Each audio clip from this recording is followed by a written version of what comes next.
second on the grid, with Ozzy Miller in second place. The front row completed by Fab, front of his home crowd, and that was Jack Miller firing his Ducati. He goes to P4. Paul Espargaro follows him in fifth. Brilliant work by Jack Miller there to get ahead of Quartararo in that first sector. Paul Espargaro, strong first two sectors here. He's up 3 places from 7th to 4th through as you get though for Marc Marquez. Dominant opening lap though here from Peckham. Next for him is Fabio Quartararo directly ahead of him. What a lead! Wide going through advantages you're likely to see at the end of that first lap. This looks like the end of the third lap. Never Martin got Marc Marquez at the end of that first lap. Yeah, he did the perfect job, didn't he, on that opener. Ferraro's going to lose another place. Martin up the inside, or he's going to opening lap through turn 3 as he lumped it up the inside of Quartararo, and he's allowed his hands to go. There is Alex Rins just behind Paul Espargaro, and Enea Basti 3.5 seconds behind your race leader Pecco Bagnaia. Not the start Valentino Rossi one. Eni just behind in 9th place, and then it's Mir. Yeah, we know that this man's just long gone. One from Bagnaia. Are we going to see the reverse here today? There's Emilia Romagna with Marc Marquez by 5 seconds clear of his teammate Jack Miller. Miller in turn's got a very comfortable advantage made on 8th. Martin again goes through on Quartararo. He tried this at the end of the first lap with deviation through turn 4. He does make it stick as well, the Frenchman. He's getting ganged up on. This time around though, he's made it stick. Plan for Ducati. Here comes Quartararo though, Italian of Miller in the first sector. There's another move coming here from Martin on the brakes into turn. The battle, this is for third. 20 between them, but just the fact that Bagnaia made the dream behind him. Here comes Quartararo then, able to use the corner speed of the Yamaha on the inside pit. Oh no, Ducati were hoping he was going to hang in. Race for Bagnaia, your race lead. Yeah, it's been a very poor start to this Grand Prix for Johann Zarco, middle of the second round. Even Quartararo a bit of breathing space. Now further back, look at this. Rins is top 10 already.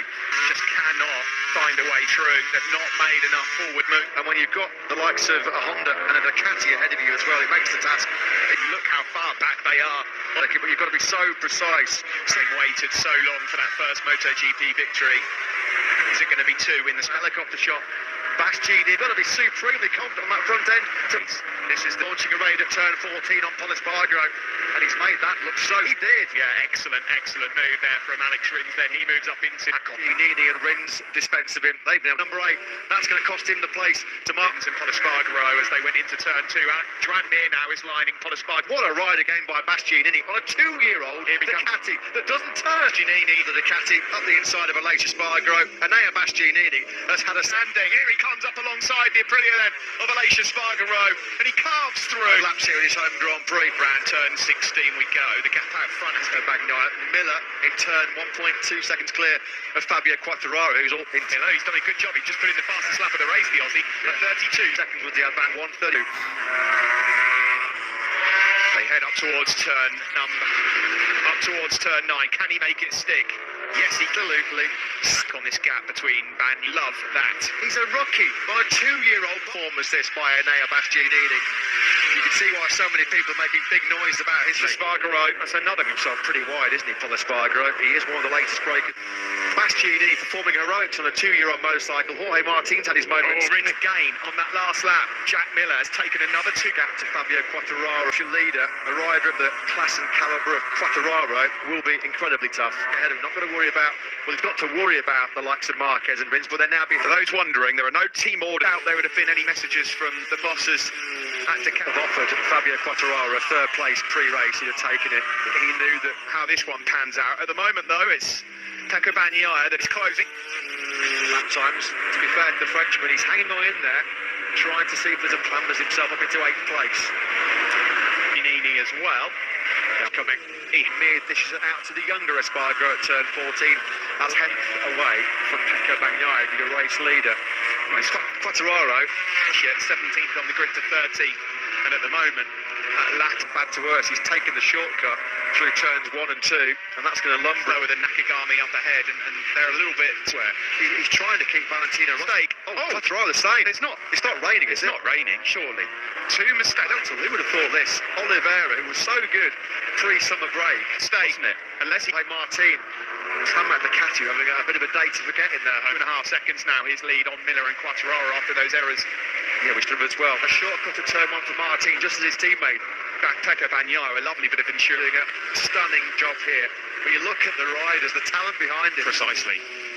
Into turn 9. All right. I'm sure we'll get a replay of what happened. Enea Bastianini is the reigning Moto2 world champion. He's no slouch, is he, to do? Yeah, that mistake for Miller, Steve, was really costly. He lost one. That's all it went wrong for Jorge Martin. A bad day at the office for Pramac. He comes into the long lap penalty on the Pramac Ducati. Johan Zarco's very best make that mistake at turn 4. This man keep the pressure on Fabio Quattro. Lap 9.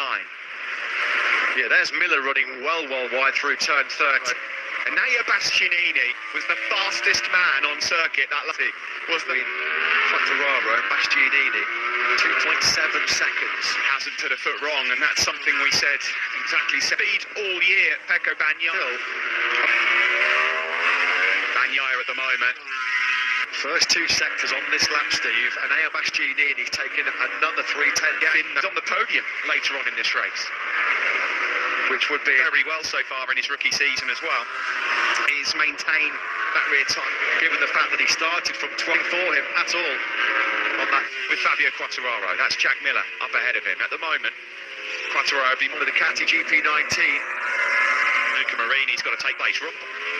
Already powering his factory Ducati out of turn 10. Probably went over the white lines on his initial long lap penalty to turn up the gap between these two men. Great penalty, and I would imagine that's because he clumped directly ahead of him once he got into that 6th place ahead of the Espargaro brothers. He's kind of stuck this podium battle. Valentino Rossi has dispensed him the second. Quattararo's faster than the 2 Ducatis up ahead of him. Quattararo's tastingly worse. Oliveira now 22nd. He's so far, although 132s. Jorge Martin. Half race distance yet. This has just not been the day that Joan Mir was hoping for, even has called it a day. Exactly the reason why. Of course, he has been struggling. Miller will keep track of it as they go over the line. The soft rear for Miller of late as well. Still not really fully recovered from those 8 fractures. Here. It looks like, yes, he is, just. Not a lot in it, though. They all exchange 132. Watch the move that Miller puts on Quattararo here. Nothing between them. Of course, to make it back-to-back wins from pole here right now. And Martin and Marquez as well. Paul Espargaro also came through on the Repsol Honda. First time I can recall for a long time from that 3rd or 4th row to be certainly fighting top 5. Espargaro riding around the outside of him as well, going through turn 3. You're right about Mir. It just has not happened at all today for him, has he? Although right now, there's just title standings on course for a double podium. Good lap that from Jack Miller. These guys up ahead of him are doing 32.5s.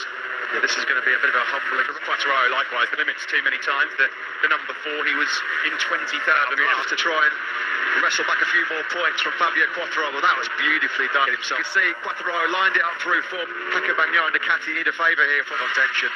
A very tall order indeed. He slipped over 3 seconds behind this pair now. Turn number 14, so Alex Rins, forward movement. The number 42. He's got his hands full. So then Quattararo, Rins is through on Alex. There's 13 laps to go. That's a couple of really impressive moves at Alex Rins. Quattararo, to be precise. Noro we saw here last year, Mazzano too. Bagnaia leading ahead of a factory Ducati in long time here to keep the hard-charging Miller behind him. Others. And of course, Bagnaia, 7 seconds there. 2.4 now. Second place for him. He's just put a tiny bit of daylight between himself and Miller in 3rd, but Kiko Lecuona's crashed in sector 1. Lecuona, and there is on the Tech 3 RC16. But his day's over. Managing the grip towards the end of the race. Well, Alex Rins is certainly very all over the track on that. Yeah, we talked about how good Bastianini was. It looked like a bit of a twitch there, though, on the front end for Quattararo coming through turn 2. Ducati have made big Bagnaia in that first sector. They've really cut down the Yamaha advantage. Traditionally in the past, that's where they'd have had a big advantage over the Ducatis in that tight, twisty first. Squeaky clean so far for Pecco. Kind of Rins, Marquez, Aleix, good as a win. And I think he'll say the exact same thing here today. Second plane has just put in his fastest lap. He's starting to warm up a bit. After, well, an early on points to Pecco Bagnaia, taking a whole chunk of points. This is what he does. This is how he operates. On worn tyres, he's proved as well. It would be an excellent day's work for the 3 on lap 16. There's still enough time for him to be on the podium. And the thing is, Steve, understeer, which has been part of the Ducati DNA for so long. Looks like there's a bit of a dark line on the left. Nini is on that 2-year-old Ducati, which was still plagued by those chronic turning gear tyre there of Jack Miller. Is he just running in some trouble tyre-wise? He's just gone into the right here today. The gap is just coming down marginally at the front here. Bastianini was half a second quicker than this man. He's 32.7 for him. Again, he's gone down. Sorry sight in 2021. Alex Rins, another who has crashed in sector 1. Holmes in pace. Quattararo is turning up the wick. It's 2.1. He's going to make light work of Jack Miller. Bastianini is podium back. Bastianini, Bagnaia and the Frenchman. It's just about to see. Is gobbling up time as well in the background. You Great. Rins was desperately trying to go with that red-hot pace from the Italian ahead of him, and he's half full pace right now. That's 3 laps in a row that Enea Bastianini 3 tenths per sector out of Jack Miller, and Miller will have no answer. New best race lap. Jack Miller has speeds from Enea Bastianini enough. Will he now do it then? He'll get the drive out of turn 8, and he'll look. He's always come on strong at the end of races, and Miller's had a track limits warning as well. But it's going to happen at line in Tijan. The gap at the front is still coming down as well. We could be on Jack Miller, and he's made it through into turn 3rd. a finish here in Misano. He's been so good in this 3rd sector. Here comes 6, the gap between Bagnaia and Quattararo. Quattararo second out of Bagnaia on that lap on the factory Suzuki when he was running inside that. wide as me from Quattararo. It's 1.5 seconds now, the gap between the Italian and the Frenchman. Could not live with the pace of Enea Bastianini. Jack Miller can't live with the pace. John, the world champion, He's running into maybe some really grip problems here. Quattararo. How crucial is that decision of Quattararo to run Under intense pressure in the air. It's going to hurt Pecco Bagnaia big time. He's got to be careful of track limits though. Quattararo on a couple of occasions already. He's only 3 seconds clear at one point, and Fabio Quattararo and Bagnaia in that exactly the same lap time as Fabio Quattararo. He's left Miller and Marquez trailing in his wake. He's got the speed to win this race. Jack Miller straight away. Right-hand Misano circuit. Now then, over the line, Bagnaia was 1.3 out of Quattararo in the 1st sector. Bastianini could still. Fabio Quattararo. Bastianini in 3rd. He's got. I'll tell you what, Bastianini. That's a big ask. It's a big ask. His lap times are almost identical. 5 or 6 laps here. He's been quicker than Fabio Quattararo. That's big. He's responded. To be fair to him, he has responded. Maybe His rookie season. I just hope he sees the checkered flag, because boy, does he huge disadvantage on that old Ducati. This would be one of the rides that is so hard to come through, and certainly from a technical. Peace.